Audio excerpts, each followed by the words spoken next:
Nation. Let's go. Welcome in to the Toyota Lounge, driven by your Front Range Toyota stores. Toyota, the official vehicle of DNVR. It's DNVR Buffs Prime Time, presented by Illegal Pete's. Jokic is a god. But we already knew that. We already knew that, but my lord. I know. There's only one word for what we witnessed last night. Greatness? Masterclass. That was a literal masterclass. Insane, bro. Made me so happy. And then the Avs tonight. Yeah, we'll see. Hey. We'll see. Whenever my team's losing a game by a lot, I always think to myself, like, yeah, but think about how sick it would be if they came back. That's how I look at the series for the Avs right now. I feel that. It's like, yeah, it sucks they're down 3-1. But imagine how cool it would be if they came back. It's kind of over, though. But what if it isn't? This is how I get through life. I like it. It's a great approach. And then once it's over, you just go, yeah, I knew it was. Right. I was just trying to, soften the blow a bit. Yeah, no, you can convince your brain of pretty much anything. Your brain believes you when you tell it stuff. That is true. All right. We talked about a leaked cover last week. Uh-huh. And I think we got maybe one today. Like 75% of one? I think so. It looks pretty official. Yeah, I mean, your boy put it out. Hayes Fawcett. I know, and then he deleted it. Oh, he did? Well, that doesn't help. No. Throw it up, Alyssa. It's in Buff's assignments. But Travis front and center on the cover. Make sure you hold it nice and far away from your eyes. Yeah, back away from your screen wherever you're watching right now. But Travis is front and center. Quinn Ewers on his right. Donovan Edwards on his left. What is Donovan Edwards doing here? Bro, stop. Seriously, though, it's like one of these things is not like the other situation. When he runs for like 1,400 yards this year, you'll learn why. But what about past performance? That doesn't matter? He was literally behind Blake Corum. Yeah, that's what. So we're just throwing backups on covers now? He wasn't. Oh, my God. I don't even know if I want to get into this. He's a literal career backup. No, he's not. What do you Please. mean? He is... He is like the reason why Michigan won the last 2 years in those close games towards the end of the season, Ohio State in particular. So all it takes is a couple good games, huh? I mean, literally like games of the season type like storylines, sure. Yeah. I'm unsold. I realize he was a 5-star running back, bro. Come on, please. Might as well throw Cormani on there, too. Oh, my God. Shout out Cormani McClain, by the way. Yes, committed to Florida. Going to Florida. We wish him the best of luck. Kellen says by Jake's logic, the cover should be Arch Manning. Definitely not. No. My comp was better. At least Cormani had a good game. We will talk about Peyton Manning, though. We will. We will. But yeah, Travis is on the cover. Still knows. So first of all, not the coolest cover I've ever seen, like just from a pure execution standpoint. Yeah. But Travis Hunter being front and center and like very clearly the main character. The alpha dog, yes. Yes, of the NCAA football cover. I haven't tweeted about it yet because I refuse to tweet out that pixelated bullshit. But I want to see once that's confirmed and that's the real thing. That is going to blow my mind. Well, you don't even have to wait a full day. Tomorrow morning we get the full review. Let's go. But yeah, no sign of Shedeur still. Please, Shedeur. Y'all better get ready to play with Colorado QB number 2. I don't think they're going to do that because like everyone else is going to have a name, so it'll just be like Spencer Smith. That'd be hilarious. If Shedeur's name is not in the game, I'm renaming him to Spencer Smith. All right, there you go. But if you guys didn't see, Shedeur and the guys were out in Dallas hanging out, training. And this wide receiver core, man, it's crazy. You said he's taking a page out of Peyton Manning's playbook. Yeah, this is classic Peyton Manning. And I don't know if Peyton was the first to do this, but I feel like he's the one who made it famous.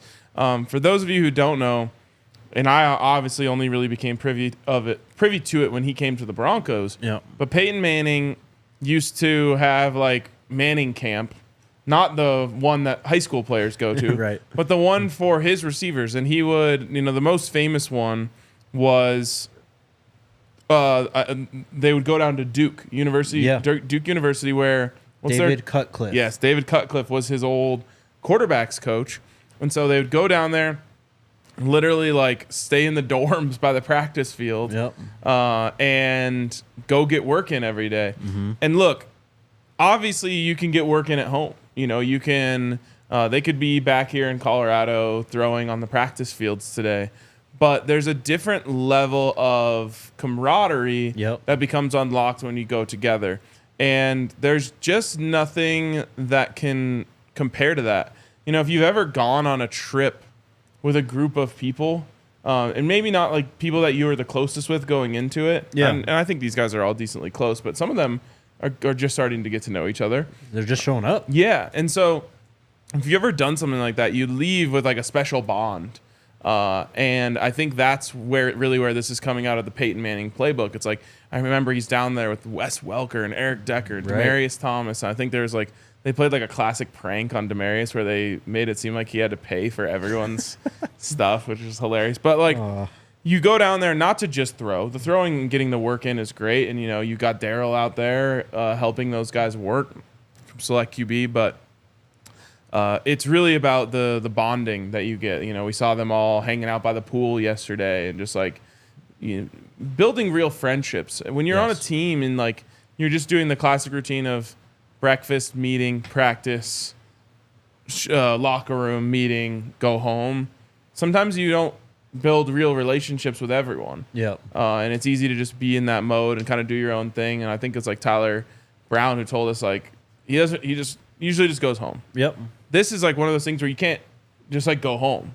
You're with the crew the whole time. And I think that's why it meant a lot to Peyton. And I love seeing Shedeur do that. I'm asking this question because I don't know the answer to it. Okay. So I'm not like hating. Is anyone else doing this? No.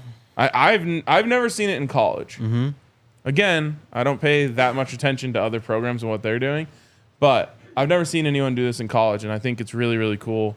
That Shedeur, Coach Prime, everyone who's involved made this happen. And it's just another peg in what Coach Prime has really put an emphasis on this offseason, which is team bonding and building real relationships.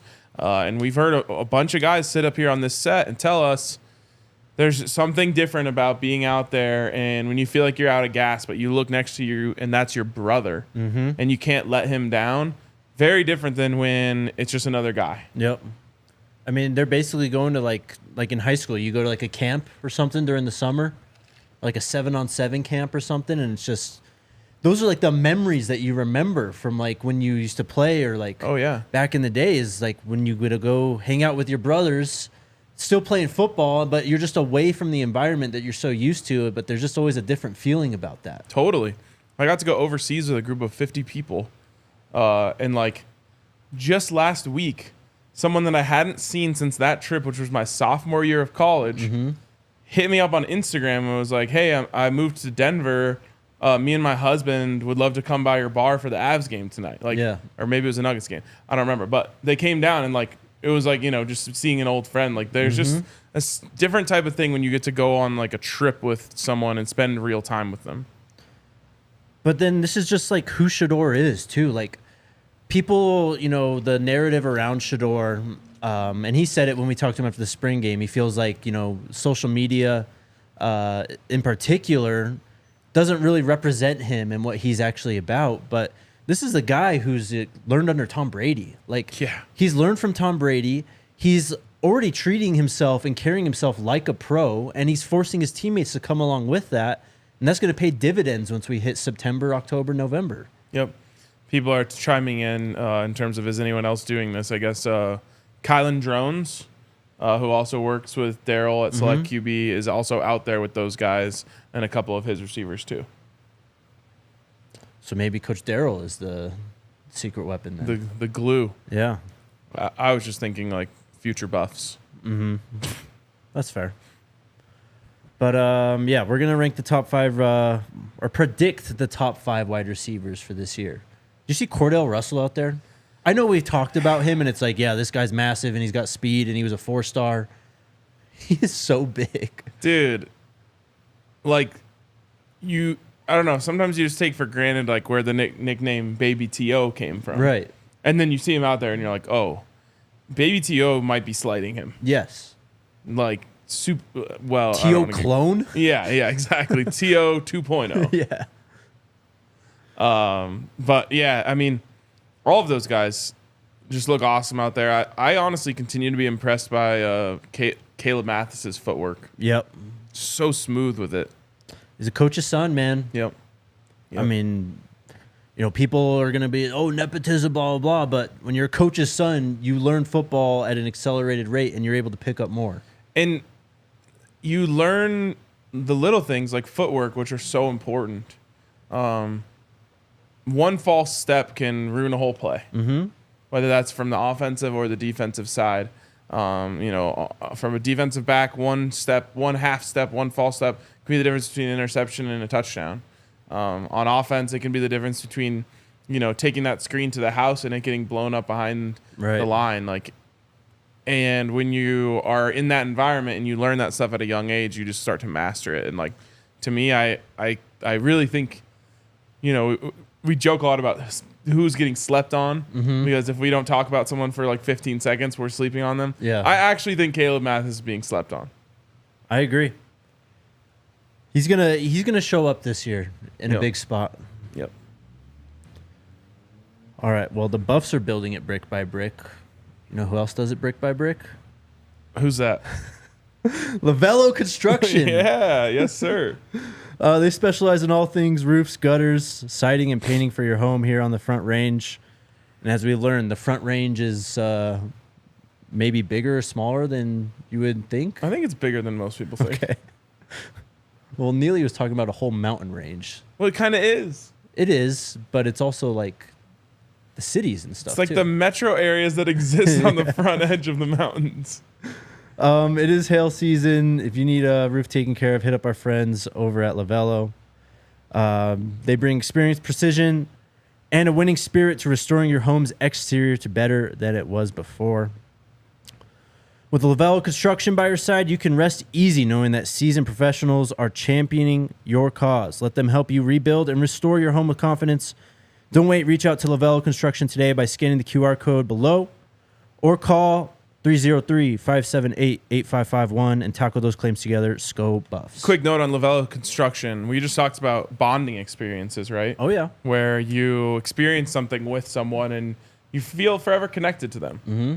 Well, they were there with us at that rainy tailgate for the spring game. Yes, they were. I won't say the few that made it out, but it was a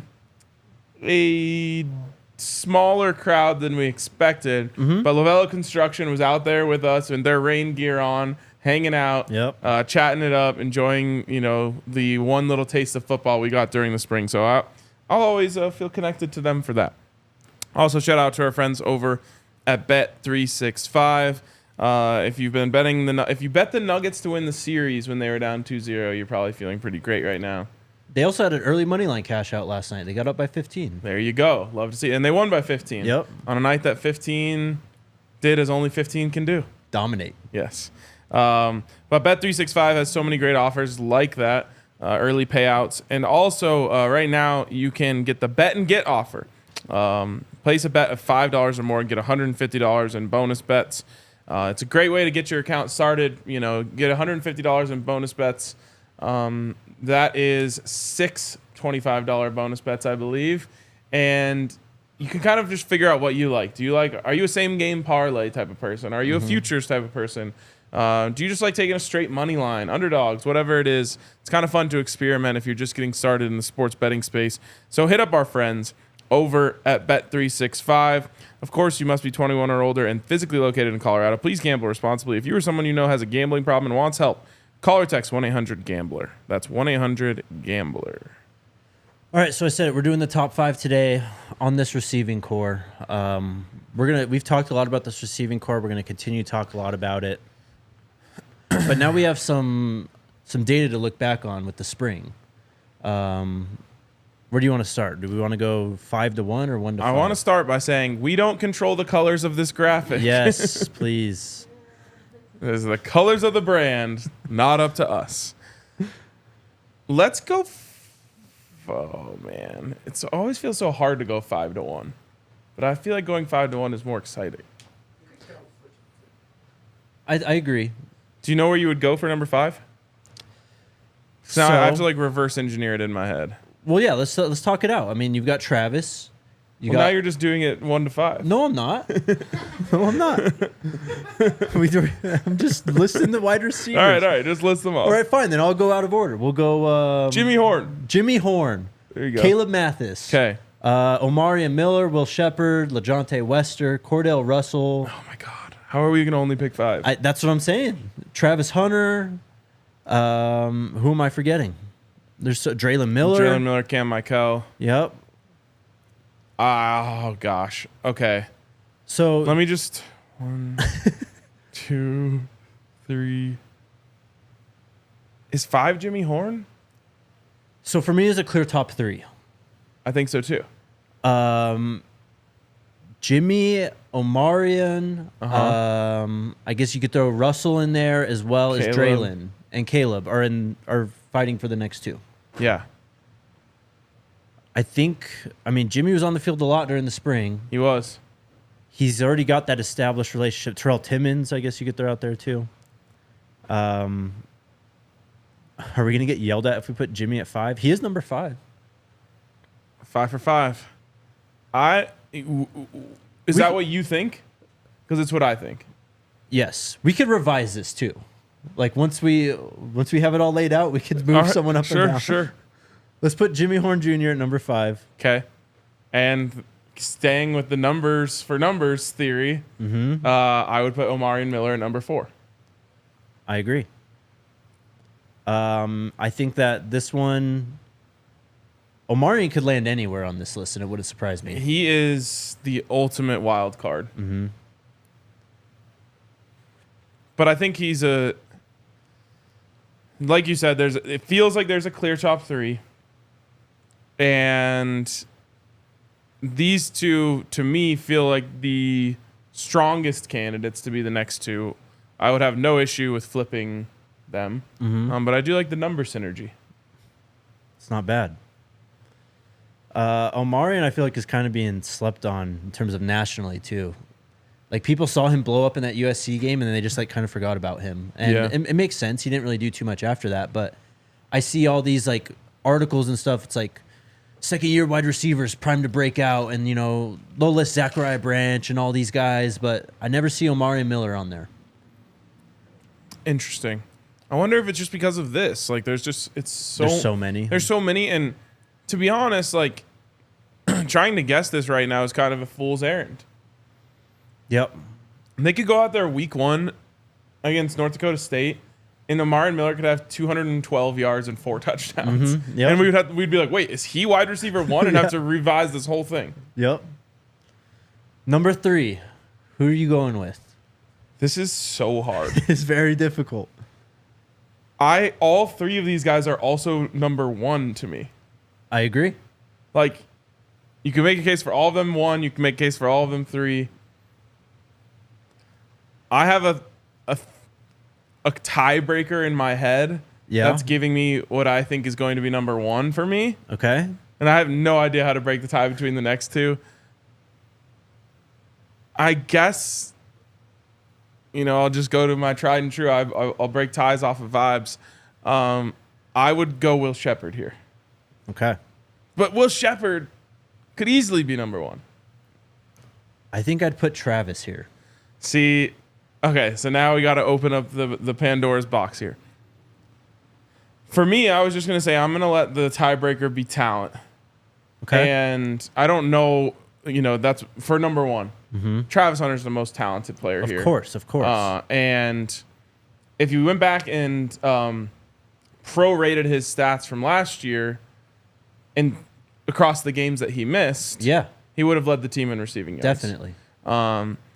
everyone, it's the age-old discussion every time we're on here, every time we talk about Travis, every time I'm in the spaces. It's always, how much is Travis going to play on offense? Everyone has their own take on it. My take on it is that you're not going to be able to keep him off the field very much at all. And I also hope this isn't the case this year, but you could just feel a shift in the way the defenses played Colorado when Travis wasn't on the field offensively.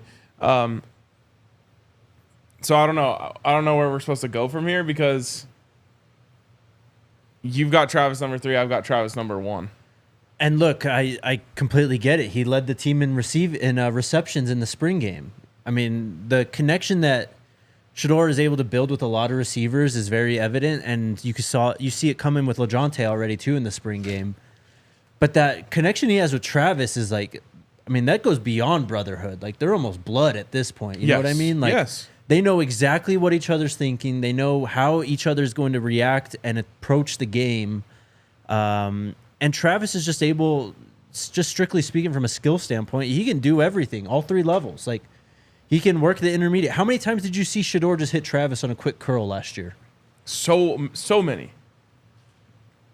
So that's why I'm just like, it's an easy tiebreaker for me to just say, well, let me take the most talented player in college football and put him at number 1 on this list.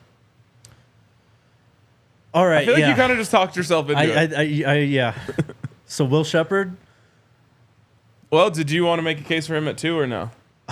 I might have put him at 1, bro. Oh, look, man. Here's the thing. Like, I love this. This is such a great problem to have. It is. Look at the Zay is the easy comparison, right?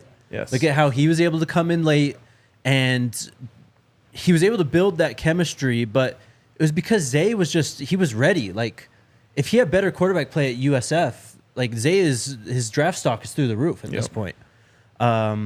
And Will Shepherd, you look at what he did, like, against Georgia, like, against these proven secondaries in the SEC, and how he was attacking the football and how he was able to contort his body to make these crazy catches and stuff. Like, I can't imagine a world where he's not, like, one of the top targets. Okay, so let's just pencil in, or let's put in Travis at 1. Okay. We've decided on that. Yes. Do you want to make the case for Will Shepherd at 2? Not really, because I love LeJohntay. I know, also. that's why this is so hard. Louise said we should have just made it wide receivers minus Travis. Would have made things probably a little easier. But a little bit. 1 and 2 would have been just as difficult. Exactly. I just go back to how Shedeur recruited LeJohntay. Yeah. And See, now you're getting where I was going to go with this. For sure, but Will Shepherd has the size, man. I know. And he's going to be able to, how many times do we see Zayd just running down the sideline and Shedeur just bombs it down there? Yeah. He's got such a size advantage that I think that Shedeur is just going to easily trust him and his ability down the field. I know. But LeJohntay is like a game breaker. Well, LeJohntay had a long touchdown in the spring game. He also had that unbelievable slot fade that Shedeur dropped in the bucket. Nice play by the safety on the play. I forget who it was to knock it loose. But he was targeted on 2 big plays, and I think there was even one big catch that he had. I feel like there's already a huge existing chemistry there. Mm-hmm. I wouldn't put it past Will Shepherd because Zay Weaver came in and built chemistry with Shedeur in a microwave. But my whole thing was going to be Shedeur recruited LeJohntay to come here. Yep. And someone in the comments said Travis was always the go-to on 3rd down, which I agree with. Yeah. I think one of the reasons why he wanted LeJohntay so much is because he was like, we need a second threat. Yeah. To just be one of those guys who I can always trust on 3rd down. Not that some of the guys that are in the program could do, but I think Shedeur felt that LeJohntay would be that great. I think I've made this comparison before, but you turn on a game sometimes, and the announcers already know. They're like, it's 3rd down. Keep an eye on number 10 out there. Yep. It's like he's his go-to guy. Yep. Like, that's what I feel like is going to happen with LeJohntay this year. So Will Shepherd ends up with more big plays. But I think LeJohntay is going to be one of those guys like a Travis where it's just like he's just catching the ball so often. I think you're right. So we're going LeJon- Shepard, Wester, 3-2. So Will at 3, LeJonte at 2. And look, everyone's E. There you go. Yep. I believe, right? There's not an H in there. I think there is. No, she's got it right. Oh, okay. She's got it right. Really? Yep. Doesn't look right to me. Yep. The fact that that was so hard is awesome. And honestly, you could probably make a case for any mixture of these names. Absolutely. I mean, I'd be willing to hear Omarion at number 1. Yeah. Yeah. Jimmy Horn led the team in receiving touchdowns last year. Yep. You know, maybe he's being slept on. But some would say he has the speed, he has the strength, he has it all. Definitely would like to see him be a little more sure-handed. But that's what if he just comes out and starts cooking and he's that go-to third down guy. Or what if he just becomes what we talked about so much last offseason, where it's like Jimmy might just need 3 or 4 catches and he's got 145 yards and 2 touchdowns. What if Jimmy, we've talked a lot about Cam Michael in the Dylan Edwards role. What if Jimmy takes on the Dylan Edwards role? Yeah, we saw him kind of motioning back there in the spring game. Yep. Yeah, this was difficult. And I don't know, Jimmy kind of has the body build to be able to take carries. Are we actually sleeping on Asad Wasim here after the spring game too? I don't think so, but and you getting your name on this list, I think every single person has the talent to do it. We just talked about Cordell Russell. Yep. No one would be shocked if he made his way onto this list. Not at all. That was fun. That was challenging, but that was fun. Terrell Timmons. Mm-hmm. Draylon Miller, Cam Michael, this team's at least 10 deep at wide receiver. Yeah, man. Can you imagine how Shedeur feels just going to bed at night, lays his head on the pillow, and he's just like, man. He must just be dreaming about the fall. I know. Constantly. I know I do. Same. Cannot wait. All right, there you go. That's the Bet365 top 5 for this week. I can't believe we're still talking about the colors of that graphic in the comments. You know what? Maybe it's good for us because every time we post these, they go off on social because of that. Yeah. Plenty of interaction, that's for sure. All right, where do you want to go here? We got a few things. We can get a little angry if you want to talk about CBS head coach rankings. We can talk about CU's plans for what the fans, the gold out and all those days for the season. I don't know if you saw those. Yep. And then we can talk about the Coach Prime documentary coming back too. Okay, so let's start with the theme days. Yeah. Because I saw some confusion over this in the group chat yesterday. So allow me to just explain the concept of a stripe out. Okay. For those who don't know, because I believe that is the first game of the season, correct? Yep. North Dakota State.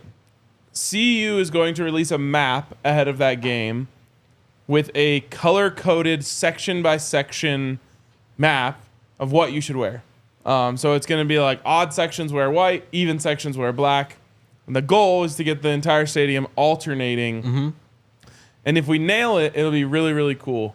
I've seen CU try to do this before and it not work. Yeah. I don't know if it's something to do with people in Colorado because, the Nuggets hand out 20,000 white T-shirts and 1 out of every 4 people puts it on. Right. But the point is, it's kind of a challenge for the fan base. Can we execute this? Mm-hmm. And all I can say is I really hope I'm in one of the black sections. So do you think it's descending row by row, or is it how they do in Tennessee where it's blocks? Okay. So section 128, wear white. Section 120 or 129 wear black type of thing. Photos from that night are going to be insane. If we get it right. The second home game against Baylor, wideout. Okay, smart. It's going to be hot. That feels like a 1:30 start time game. Whited out in the stadium. Yep. Beautiful Colorado day. Yep. I might play along. Okay. What about for this one on October 12th when Kansas State and Dylan Edwards come back, the Gold Rush? This is your least favorite, right? It's easily my least favorite by far. We never talked about this actually though, but did you see the gear that they were wearing on the field? The coaches were wearing on the field for the spring game. They had like the metallic gold Ralphies on their chests. I need to see it again. Oh, it was so great. And I was just like, thank God for Coach Prime. He knows what gold is supposed to look like. Yes. The gold that we put on T-shirts is just not it, in my opinion. I'll wear my gold jersey. That's actually the right gold, but I'm not wearing that ugly shade of yellow. D Mills says, Dave had a comment. It says stripe out won't work because the students don't have assigned seats. You could give the students one color. I like it. Yeah, or if you really want to make sure you get it right, put shirts down for the students. There you go. When Cincinnati comes here October 26th, Buffs wear black. That's also family weekend. Is that also a prediction of a night game? Feels like it, right? Yep. By the way, I think I forgot to mention this yesterday. CU's going to start the season with 3 night games. Yeah. They're not going to put that Colorado State game during the day. Hell no. So I kind of like that. Last year it went 10 a.m. At TCU. And then we had a 10 a.m. kickoff for Nebraska. And then 8:30. 8:30. And I remember thinking, this is weird. Yeah. There's whatever it is, 12-hour difference essentially between kickoff times. I guess it's 10 hours. It was, and I thought it was one of the reasons why they came out a little weird. When you're used to getting up and going to the field and playing first thing in the morning. And then I remember Shiloh, I think, was saying like him and Travis were like ordering each other DoorDash at the hotel. Like they're literally that bored. Yep. So I like the consistency of just 3 straight night games. I'm projecting a little bit for Colorado State, but I really think that'll be a night game. It almost always is. I appreciate that. Anyways, blackout game will be great. The Utah game on November 16th is the Salute to Service game. That's right around Veterans Day. Great. And then final game of the season is just Senior Day, Oklahoma State, November 29th. Cool. So there you go. Let's get that stripe out right. Hell yeah. I want to see us nail that. Season 3 of Coach Prime was announced. Yeah. I actually saw some of the producers from the show today.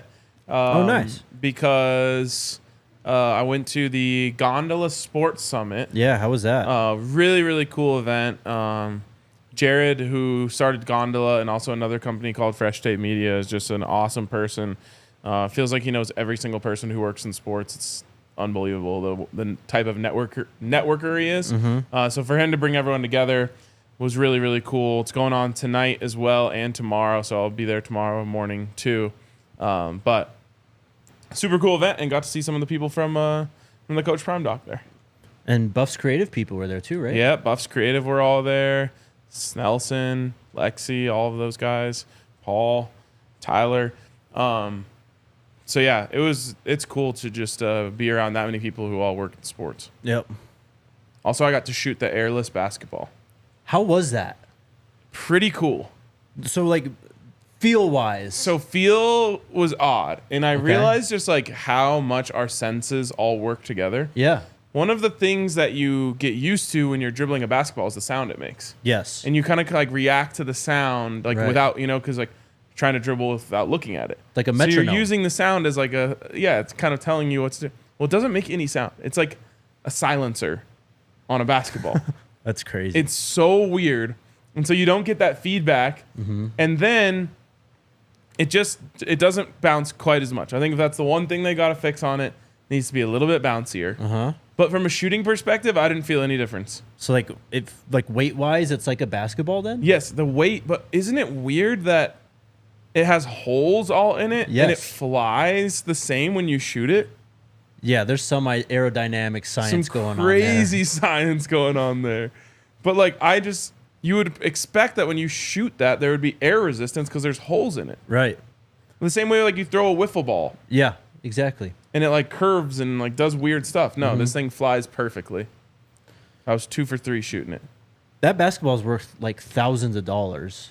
I know. That's crazy. It was really fun to dribble it and shoot it. All right. There's a reason this is going last, and Well, one more thing on the Coach Prime doc. Super excited for that team who worked super hard on that production. I thought made a really great product. And the reason I'm so excited for them is I feel like this has set up so perfectly from a story perspective. They start there at Jackson with Coach Prime. Yeah. They get that story. You kind of get the Travis Hunter story as he's coming in. Shedeur. You get the whole story of them making the jump to Power 5. Coach Prime coming to Boulder. And if you're writing the story, you don't just like let them have all the success in the world in year one. Mm-hmm. There's a setback. Yep. And so, that's the antagonist of the story, right? And then now it all comes to a head. It's Shedeur's last year. It's Travis's last year. It's Shiloh's last year. Mm-hmm. One more chance for glory. Like, it's all written to be such a perfect. Maybe it's not the finale. Maybe it's just season 3 out of, and they keep doing this. Right. But it is all built up perfectly from a story arc perspective for it all to pay off this year. I love that. We're going to have some awesome new characters, too. I'm sure we'll see Jordan Seaton in there a ton. Mm-hmm. Micah Welsh, I'm sure, is going to make an appearance as well. LeJounte. Justin Mayers, Khalil, all those guys. Those guys are great, too. Yeah, it's going to be awesome. Yep. All right, like I said, there's a reason this is going last. Our great friend, Tom Fernelli, the Cover 3 podcast. Is he our great friend? No, not at all. Okay. Actually, they might be our mortal enemy. But they put out a listing of all the Power 4 coaches ranked. And, of course, they used Deion Sanders in the headline, right? Yep. You want to guess where they ranked him out of 68 coaches? I don't want to know, to be honest. But you can tell me. No, take a guess. 25th. No. Where'd they put him? 61. That mean how many first year head coaches do they have on there? So Brett Brennan is 56. Oh my God. Give me a fucking break. David Brown, who was the interim coach at Northwestern, then got promoted full-time. 53. Sickening. Sharon Moore at Michigan, 52. Manny Diaz just got hired at Duke, right? I have no idea. I think that's the case, but he's 48. Billy Napier is 47, and he's like on the hot seat. Yes. Neil Brown at West Virginia, who was on the hot seat before last year, 42. So is there a blurb? Oh, yeah. Let me hear the blurb. On Coach Prime? Yep. No coach has ever generated as much attention with so few noticeable results. Coach Prime came out the gates hot last season, winning his first 3 games and pulling off upsets of Nebraska and TCU, but the hype cooled off quickly. Also, weren't the Buffs favored in that Nebraska game? By kickoff they were. Both the coaching staff and roster have been overhauled, and we'll soon find out if the second go-round of this grand experiment finds more success. If not, I don't know that there will be a third year. I mean, you gotta be kidding me. That's insane. All right, whatever. Move on. Do you want to guess where Matt Rule is on this Speaking of that, just the fact that they called it an upset over Nebraska and Colorado was the money line favorite by the time the game came around, just reminds me of, did you see, God, I wish, like I said, I can't keep track of all the just average looking white guys who talk about college football, but I don't know. Someone said that they thought Nebraska was a dark horse CFP team. Oh, Jesus. And I was just like, do we have to do this every year with the same teams that we overhype in the offseason because they have a history of college football, like Notre Dame? Texas A&M. Notre Dame, Nebraska, any school in Texas. Yeah. Like, we're just like, watch out for them if they ever get it rolling. Yep. It's like Nebraska hasn't even made a. Nebraska has a longer bowl drought than Colorado. Mm-hmm. Yeah. We're talking about them in the college football playoff. Yep. With a true freshman quarterback. Yep. In the Big Ten. In the Big Ten. They do have a very favorable schedule this year, I will say. Really? They dodge like Michigan, Oregon, Penn State, like. That's crazy. Yeah. Anyways, there's going to be some serious revisals? Is that a Revision. Revisions? Revisals. Revisionist history? What the fuck? Revisions to these things, and also goalpost moving. Hopefully we see more revisions and less goalpost moving, but we all know that's not going to happen. No, the goalpost moving is going to start from week 1, first play, I bet. Guarantee it. I guarantee it. Oh, man. Do you want to guess where Matt Rule is on this list? You're going to make me sick. Guess. I want you to guess. I'm going to guess something that is too high so that I'm not as mad. 4. I like where your head's at, but 29. Okay, all right. Based on what? He turned around Temple and Baylor. They're still talking about that, not what he's actually done at Nebraska. My God, might as well put Bill Snyder on the list. Pat Narduzzi's 38. The disrespect is insane. All right, we'll see. Like I said yesterday, I've never seen a larger gap between the people who think that this is on the right track and the people who think it's on the wrong track. Mm-hmm. And I've also never been so convicted that the people that are wrong are wrong. Right there with you, bro. I've never seen anything like it in my life. Like, I know we have to wait until the games are played, but the way I feel in my brain is I'm watching a train go in one direction, and there's like thousands of people screaming at me, telling me that the train is going in the other direction. I'm like, no, I can see it right here. Yeah, it's going we are that moving. way. Yes. And they're like, I can't believe this train's going that way. And I'm like, what are you guys talking about? Yep. That's exactly how I feel. And I'm really excited because my bookmark game is I on collected fire. like 3 of them today. It was great. I can't wait. I can't wait either. Sometimes I'll tweet something just because I know I'll be able to get a bunch of bookmarks off of it. And then mute it. The old Harrison Wynn strategy. Yeah. I still haven't done the old tweet and mute. I've done it. I saw Harrison had one yesterday. Did you see it? I know he tweeted it and muted it. I can't. I'm trying to remember. He said the NBA is showing the end of Pacers-Knicks blowout instead of the MVP trophy presentation. Another massive bag fumble by the league. I love it. And look, this is what's crazy about this whole thing too, about how, we always talk about, we know what we see, we know where this program's going, and everyone is, like you said, they're saying we're going the other way when we're clearly going forward. Look, man, we're Denver sports fans. Like, we are dogged on constantly. The Broncos never get any love when they're good. They did when Peyton was They there. certainly get the most of all the Denver teams, but yes. But, like, the Nuggets, we're still dealing with this with Jokic. Oh, yeah. Like, no respect. Bro, people tried to rewrite the entire history of Jokic's career based off of the first 2 games against the Timberwolves. So, like, we've lived through this so many times, but it's mind-blowing. I've never seen anything like this. Yeah. The Jokic is the closest, though. Yeah. I mean, Jokic was, like, all of us were saying, like, this dude is one of the best players in basketball, and this is, like, early in his career. Yeah. And people are just like, no, he's just, like, a advanced stats merchant. Someone said, or Nick Wright's Derrick Rose comparison. Yeah, worst MVP ever. Yeah. And then, like, things like last night happen where just absolutely no one in the world can, with a straight face, try to deny his greatness. Yeah. And I just think that's where we're headed. Yep. Unfortunately, we don't get the benefit of a full career in college football like you do with Jokic, where it's just like, not only did he, like, beat the stake into the ground, but then he just keeps hammering it over and over. And every time he hits it is fun for us. This has got to be a little bit faster. But obviously the Coach Prime era could last however long. Mm-hmm. But I think this year we're going to get a lot of chances to hammer the steak.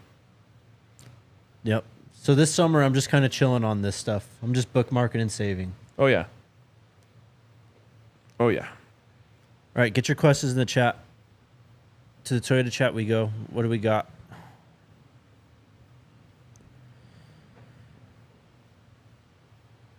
Buff News Weekly. Does anyone know the other QB that is with them? Isn't that the Yeah, VT Kylan guy? Jones. Yeah. Sick name, by the way. Yeah, great name. So he is. I looked up his page.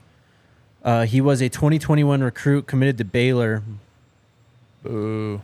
He entered the portal in 2022 and then committed to Virginia Tech. Gonna look up stats here. Virginia Tech's been kind of one of those.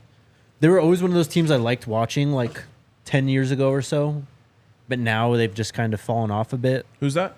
Virginia Tech. Oh, I mean, started with Mike Vick, Yeah. then Marcus Vick. Yep. They were Tyrod Taylor. Yep. They were my go-to team in NCAA if I wasn't playing with the Buffs. Yep.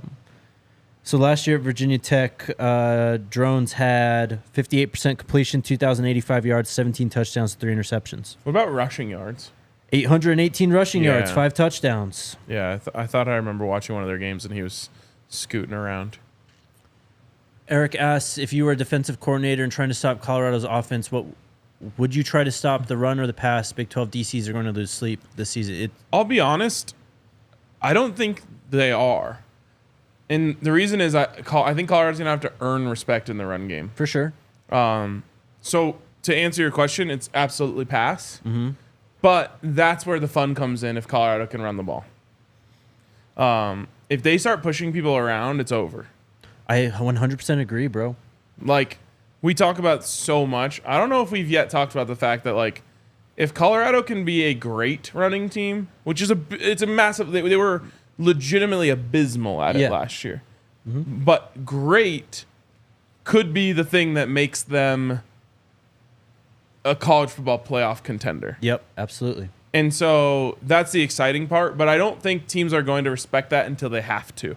And then actually until Colorado proves to them that they'll run the ball just to run it. Yeah. You know what I mean? Not to set something up or whatever. Like if Dallin Hayden goes out there in week 2 against Nebraska and starts breaking off 7, 8, 15, 20-yard runs, and all of a sudden they have to bring 8 in the box. If a team ever has to bring 8 in the box, just call the game. Yeah, for real. Like, for real. Yes. So that's the exciting part of it all. But I don't think teams are going to respect it unless they have to. This running back room and this offensive line have the potential to, like, flip college football on its head. Yeah. Because the narrative is all about Shedeur and Travis and the wide receivers. I mean, that's what the show today is about. And, you know, we talk about the offensive line and the running backs, but as you said, if they're able to lean on people and just consistently run at will, it's over. Could you imagine a game where Shedeur goes like 15 of 19 Oh my God. for 263 yards and 3 touchdowns, but then also Dallin Hayden has like, or Rashad Amos has 180 yards on the ground and 2 touchdowns? Yeah. And that's Good like what will happen with Shedeur's completion percentage if you start running the ball well. Well, and then you get to control the clock. Like, it's just, yeah. And to me, that's the one thing that I'm just like,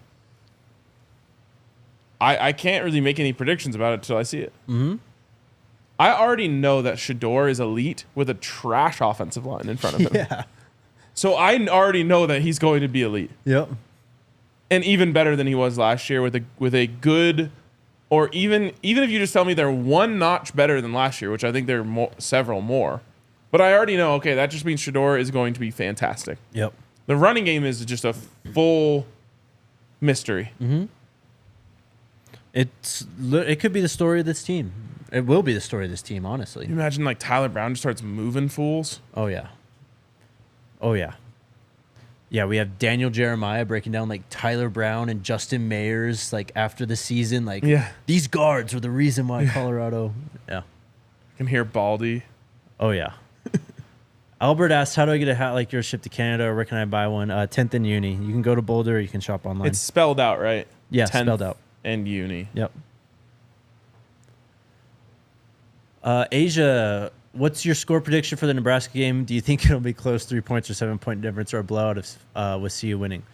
I think the reason this question's coming out is the reason why I bookmarked so many tweets on Twitter today. Oh, really? Yeah. Why? Nebraska fans are running simulations of this game and posting the scores. Okay. So I saw that. Well, I had no idea what this was. This is real, like, college football sicko shit. Posting score simulations in May. But I thought I saw something. So, like, someone posted one. It was like 41-17 Nebraska or something. Yep. But underneath it said, like, simulator average, Colorado 21, Nebraska 16. So I was like, oh, this dude's just hitting the simulator until he gets a score that he wants. But right below it tells you, like, the average simulation has Colorado winning. Yeah. That's hilarious. Also, kind of incredible. But It's amazing, bro. I have a feeling that Nebraska's in for a rude awakening. I have a feeling a lot of teams are in for a rude awakening. Mm-hmm. But especially the teams that Colorado plays early. Yep. Oh, yeah. Those first three. And it's like super overlooked that Colorado beat the living shit out of Nebraska last year. Yes. Like, it gets talked about. Somehow I feel like it just gets talked about like it was a normal game.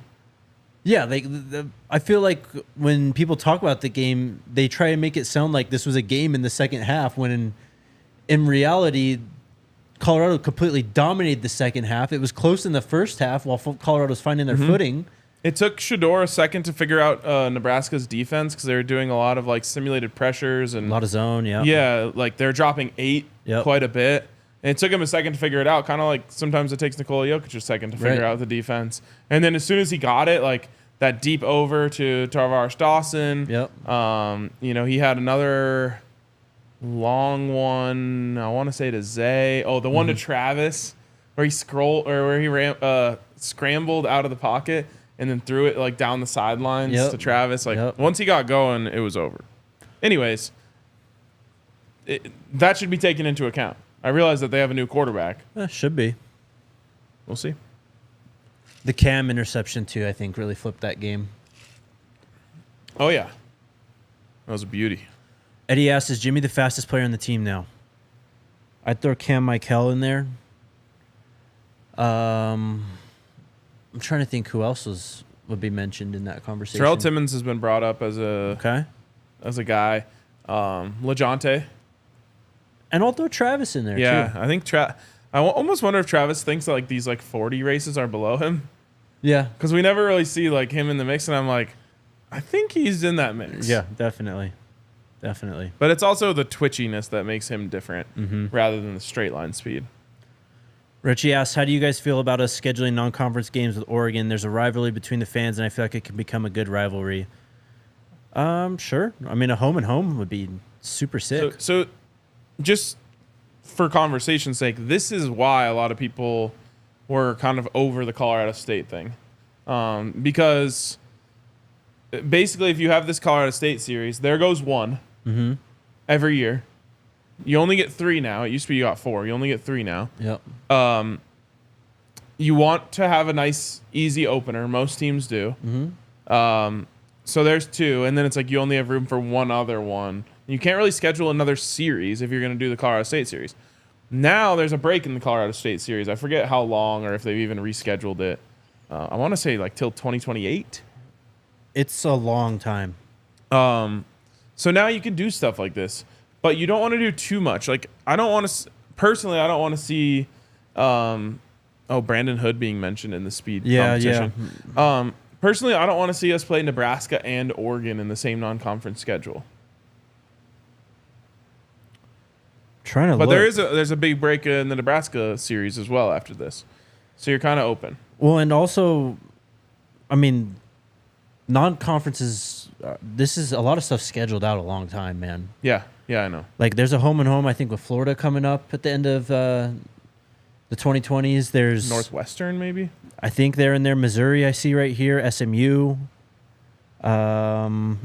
Hold on, let me double check.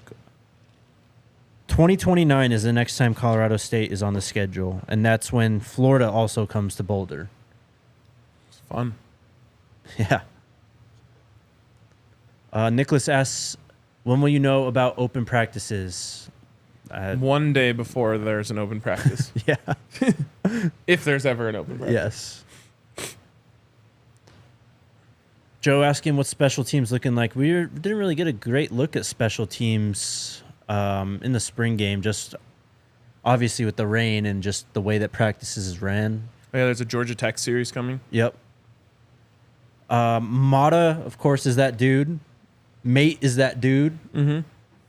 But in terms of like the actual like coverage and like nitty gritty on special teams, I don't know. I couldn't tell you. Yeah, we're a long ways away. We won't know that until the season. Yep.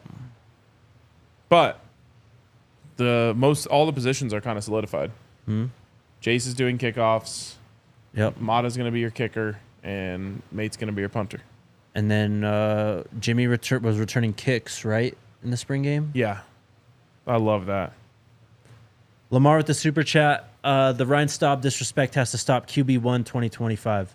I don't think it's disrespect, but they're trying to get another one for a reason, I think. And it's not. I don't think it's to do with Ryan Staub. I just think that you want to try and get quarterbacks as close to that talent level as Shedeur as possible. Well, and it's always a coach's job to bring in better players than you have already. Yep. But I did see Staub putting the work in. Jose with the super chat. Any chance having T-Cal as a video calling guest to discuss some football on the show? Buffed and Prime is quickly becoming a great Buffs channel. Yeah, for sure. Great stuff. I've tried to chip away at the Shedeur versus Carson Beck video that he did. All due respect, I don't even need to watch that. I already know. Well, no, for sure. But I just it's good content. Yeah. The thing is, it's 3 hours long. They went that hard. Yeah, huh? like it's like the Titanic. So yeah, like I basically, if I'm not watching a Nuggets post-game show or Nuggets highlights, and I'm watching something on, I've been putting that on for like 15, 20 minutes at a time. But great stuff. I've already told T-Cal that open invite when he's in Denver to come join us on the show, but maybe we will do a remote at some point. Yeah, it's the off season. We're gonna have a lot of people coming on here. Is that it? That is it. All right. This reveal, man, I am pumped. Oh, for the game tomorrow. Yeah. I heard there's already a little bit of a leak today about how every single team has a different playbook. Yeah, I saw that too. That's good. That's how it should be. Yep. But like, how do they develop the Shermer playbook? Basically, like, are they going back? That's what I always want to know about. Are they going back and like watching New York Giants film to figure out like the Pat Shermer offense? Like it, Yeah. Dre. That's a good point. Yeah, Dre said they could source the Madden playbook. Obviously, you're gonna have to add in some like college, like some fun college things that you do. But Yep. I'm trying to pull up. Okay, so 19 hours from right now, we will get the reveal. I gotta say, maybe the saddest thing about losing Dylan Edwards is not being able to use him in that game. Yeah. Because the combination of Shedeur, Travis, and Dylan on offense is going to be so unstoppable. Transfer portal is going to be in the game. It's true. I can't do that. Like I traded him off my Madden team after I gave up a lot for him, but I actually ended up getting back everything I gave up. You got to do what you got to do sometimes, man. Yep. All right, we'll see you guys tomorrow. Let's go Buffs. Let's go Buffs. We all silly like the mayor.